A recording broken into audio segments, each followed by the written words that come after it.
I actually like the ones in the tower. Whether to assist progress or for thematic reasons, they're all symmetrical.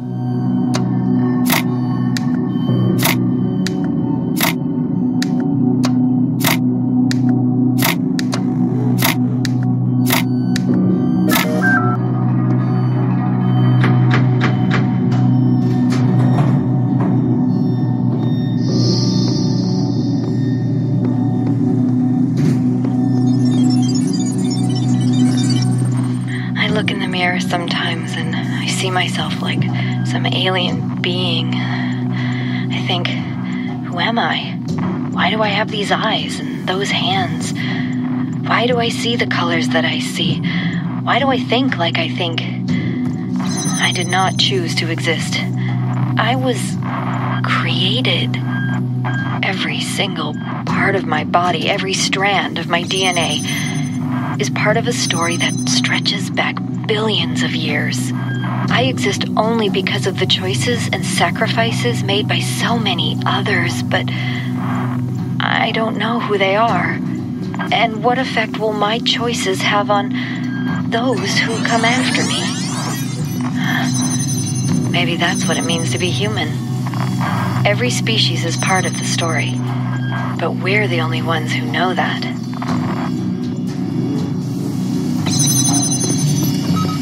When I first started listening to that audio log, I immediately assumed that the virus had caused some sort of physical effects upon her. But it's not, it's something I used to have difficulties with myself. How remorselessly unfair it is that in a universe with so much going on, and so many people just on this planet, our perspective is limited to the perspective from one being. Seeing conversations happen all around you, so many thoughts firing out and you're expected to pick them all up second-hand. Think about it too much and it'll take you someplace weird. But then again, however limited someone's opportunities may be, everyone's born with these predefined set of limitations. I regularly wish there was some kind of empathy machine, even something that let you experience what someone else was feeling physically, just for a second. Here I switched back to the first one, then the second one, just in case I didn't manage to make it through the first time, but there was nothing to worry about. Yeah, how often have you heard someone say, I've got this particular malady? You're never quite sure how far that reaches. How much is psychosomatic stress increasing the perceived effect on the body?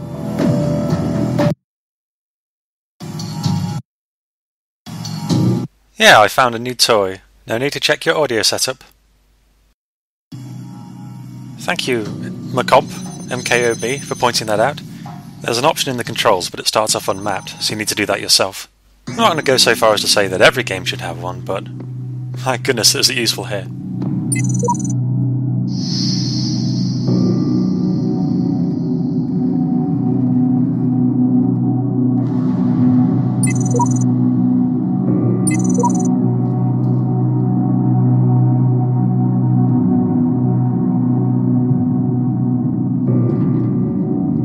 Nicely echoing the sentiments from last time. As far as Sheep's comment go, well, ever since I made the decision to start climbing this tower, I haven't found a reason to change it. Maybe because I feel locked into it.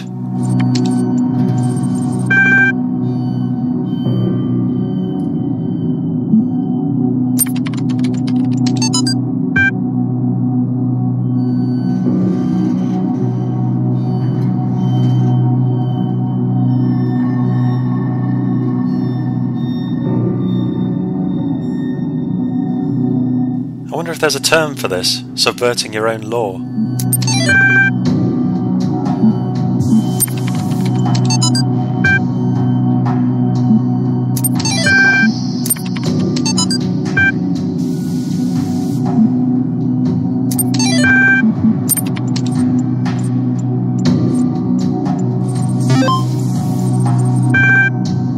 I wonder what happened since the first puzzle, when the combination was written on a post-it note on the terminal. An observation puzzle feels appropriate here. Maybe they couldn't think of any. You could have something written on a mountain, viewable only from this balcony. Or something that alludes to the messages in each floor that you need to read in order to solve something that then puts them in a particular order.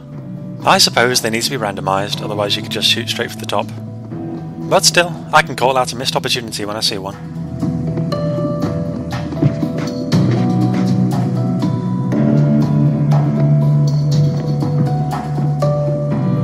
I'd do a pike, but I can't bend my waist.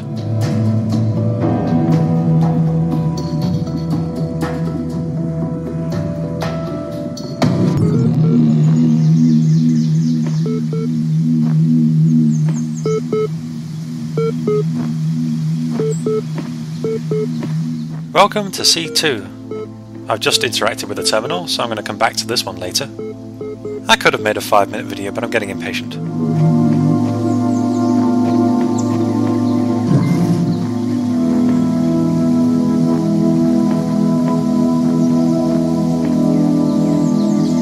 I like the seasonal change we're going through suddenly.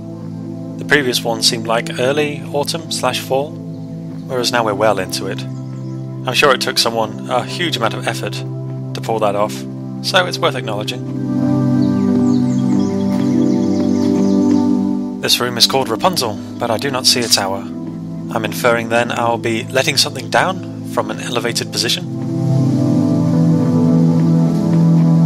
Like this one, for instance. I have to say I got a bit distracted here. I saw that I could probably make a jump, and decided to focus all of my puzzle-solving efforts on doing so. I also spotted this chameleon key. I never found a use for it. Unless it opens up a door we'll see later, but I doubt it. Unlocked and impermeable are two different things, but I'm getting ahead of myself.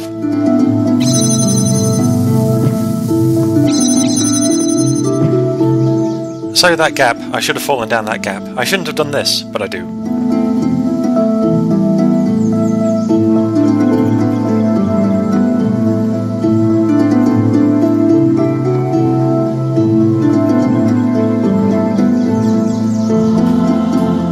So much build-up. It's only funny if I don't get hurt.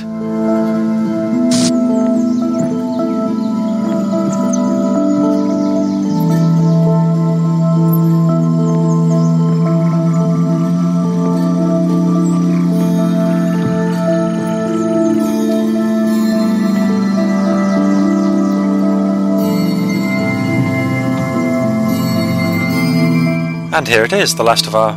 Now, I am going to call them power-ups, because I love the twist on your typical video game ability gaining progression palaver.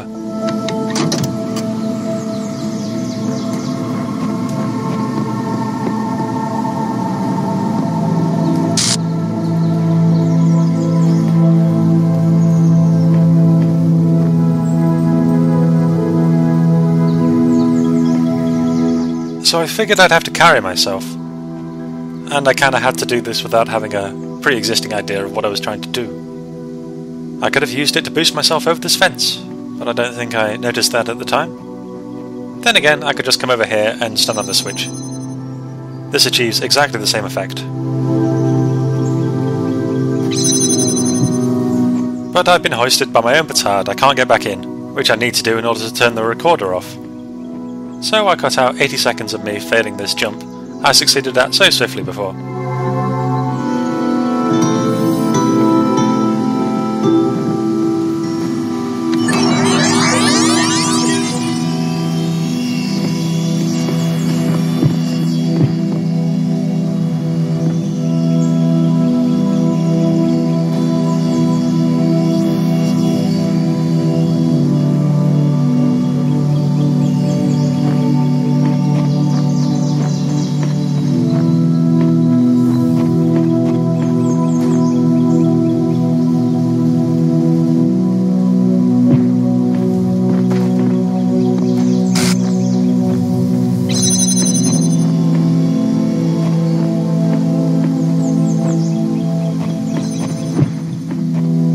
Once again, all I needed to get in here was to fall off a ledge. This is pretty much the best example so far of me overthinking things. I haven't spoken much about the text logs because there isn't much to them. As I said before, the password text is a subversion of everything we've read about Osiris so far. It looks like it was written to come across as sounding like a marketing strategy. The second one, Contraries, is some more Blake. It's quite nice. Attraction, repulsion, reason and energy, love and hate. If you love something, it's only reasonable that you will do whatever you can to keep it. If you hate something, you're going to put a lot of energy into changing it. And thus we are where we are now. Sure, it's more complex than that, but it isn't the worst abstraction. So I hadn't thought this through at all. By the time I realised I couldn't just lock myself out of this room, I had already run off.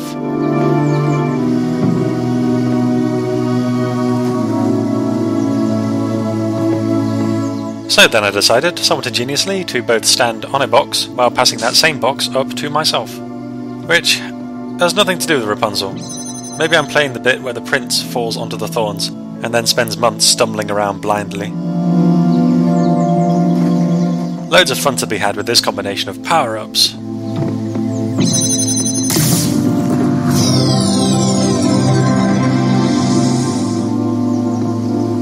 I brought myself along, but I didn't need me.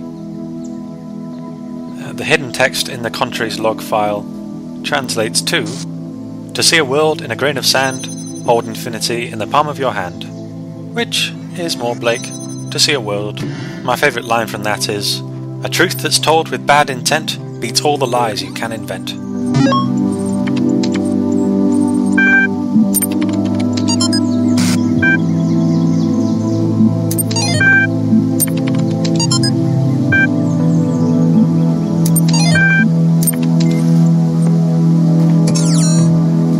Only 2 text files in the room for the first time ever, which is a loss, on par with the feeling of loss I'm getting from all of these props, sadly devoid of witty rhymes.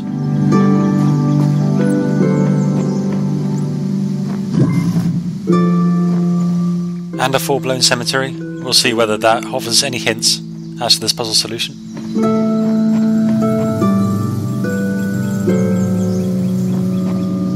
I'd rather not be buried, but I suppose if I was, a dragon motif wouldn't be all that bad. All these buzzers in the cemetery, and we now know that some of these devices have had some sentience. Maybe they do now, maybe in the past. Maybe this is what they look like when they're deceased. As for me, sky burial is where it's at. Widely practiced in places like Tibet and Mongolia, among Buddhists and Zoroastrians. Of course there the ground is quite rocky and wood is scarce, which means that it's simply a more practical choice. And still, land you can dig up is best used for other purposes, and cremation causes a lot of pollution.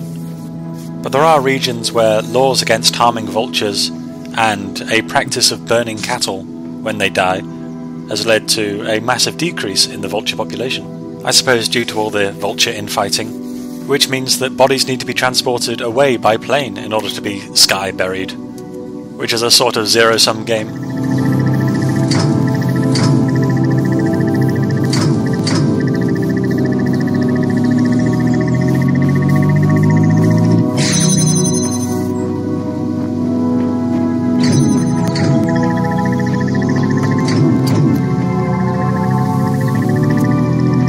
Bit of an odd solution there. You don't even need to synchronise the buzzers. And the rest is all about the things you can do with one more connector. The third file for floor 3 is more on Athena. The narrator asks, if I was made in the image of Hephaestus, and Hephaestus is now slain, who am I now that the image is gone? It's an interesting thought, but it doesn't really have a human parallel. Unless you were born a clone and the original clone dies, does that fill you with any great sense of ennui? It could be that whole Ship of Theseus thing again, but I think I already brought that up.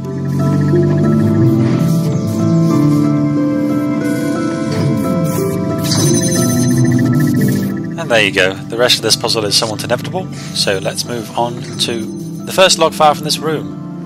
Family.html. It's another blog update, and there was quite a lot of discussion about what people would do if this was the end of the world. And some people agreed with me about just wandering off somewhere a bit more peaceful.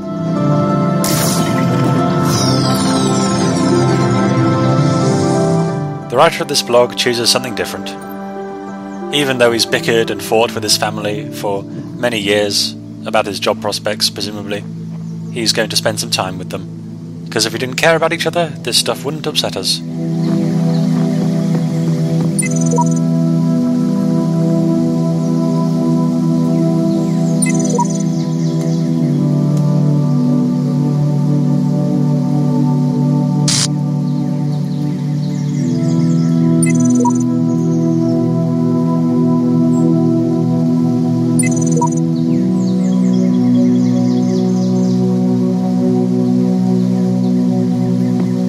need chi, which is just great, is there spitting out the perspective that the viewer probably has, cutting straight to the quick in a way that's... Money. Money.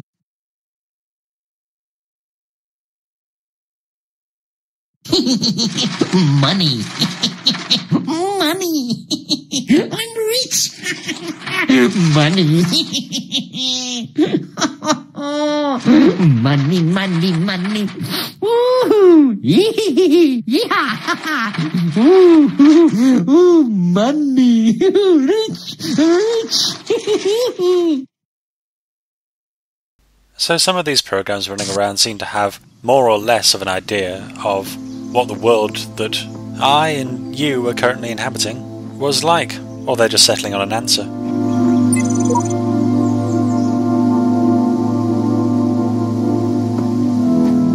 Elohim does show a bit of his programmatic side every now and again, but I don't begrudge him for that if he's worked it into his existence.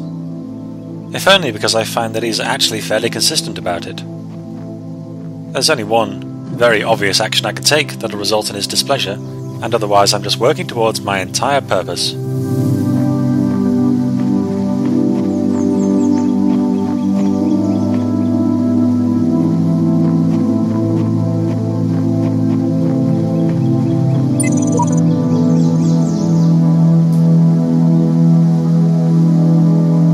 Why do I overlay my voice onto this game when it does a perfectly good job of speaking for itself?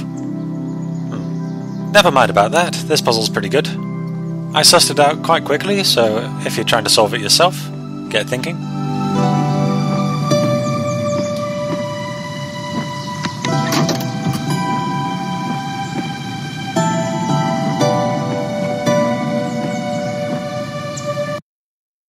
This is my main use of the fast forward button, just the bits where I have to stand around as a recording. If I end up fast forwarding too much, I can just fast forward again when I'm sitting around waiting for my recording to do something. I tried to write a short story along those lines once. It was about a man who, through some undecided means, gains the ability to fast forward through parts of his life. Of course, what he does is cut out all of the boring parts, which means that nothing interesting happens because there's none of the build-up towards it, and his life kind of falls apart regardless because without his constant attentiveness to his every waking moment, he turns into a bit of a repetitive zombie and his life falls apart. The problem I had when writing it was that I needed to give him something that he would really miss out on, so I decided the first thing that should happen in the story is that he was waiting for his wife to give birth. So I wrote like 30 pages without any of this kind of pseudo-sci-fi twist and kind of lost interest. This whole next section is me finding it remarkably easy to launch oneself over the walls, which oddly enough Crow Team accounted for far more than almost any other area, even though it doesn't seem to help all that much. I was never decided on what the end of that story should be. The obvious route is to have him, skip to the end, just suicide through enforced inactivity. An action twist could occur, he skips ahead, finds himself in a situation he suddenly has to deal with all his faculties. One of the points was that he retained a memory of all the things that he'd missed, so it wasn't like vast gaps of amnesia. So that could have been fun. Maybe I'll have another go sometime. I did read a book. Well, my little brother bought me a book for my birthday, and it was called Forgotten, and it was about a girl who lives her life with her memories in reverse, so she can remember everything she will ever do in the future, but nothing that she has done before. Ka-whoosh!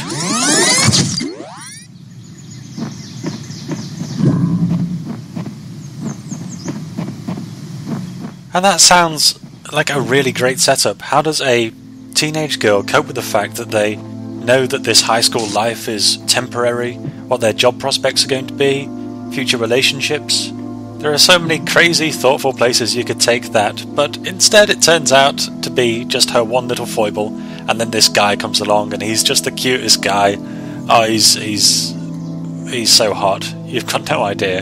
And even better yet, he's clearly in her future because she sees him day to day, but she can't predict what he's going to do. And then at the end she gets a memory of him as her husband, and oh my god! And then I have to come to terms with the fact that my little brother has bought me some teen romance fiction that I feel obligated to finish, and that has the potential to turn into something at any time. I'm a surprising fan of these use yourself as a ledge puzzles. The recording feature I find a bit directionless for me. I don't really know what I'm supposed to be using it for, wrapped with possibilities. But this focuses things a bit because there are only so many places you can place yourself for future jumping onto.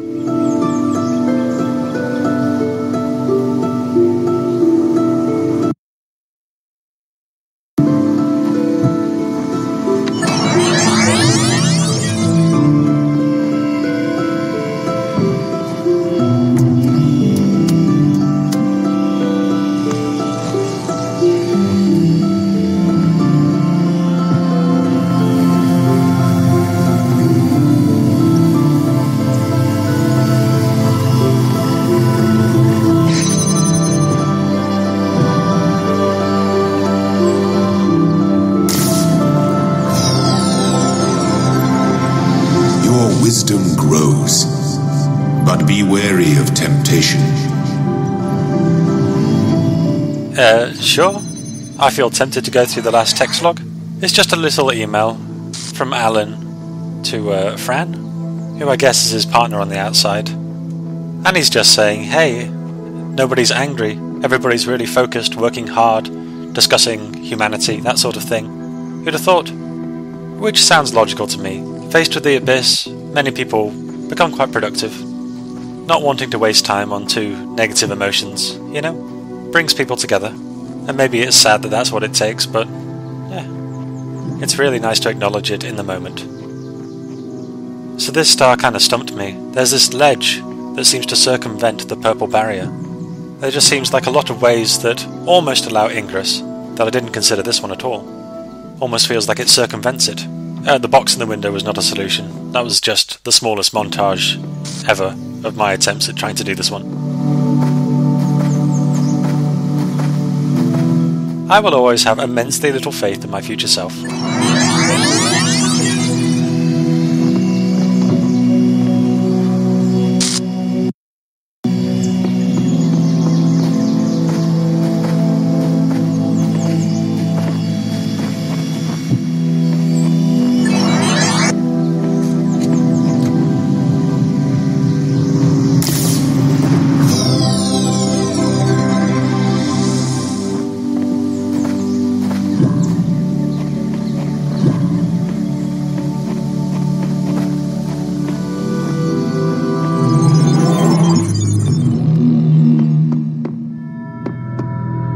We had more of an exposition day today, and it was a nice break. Who knows where all these closed doors lead to? Oh yes, I've got all these stars burning a hole. See you there next time.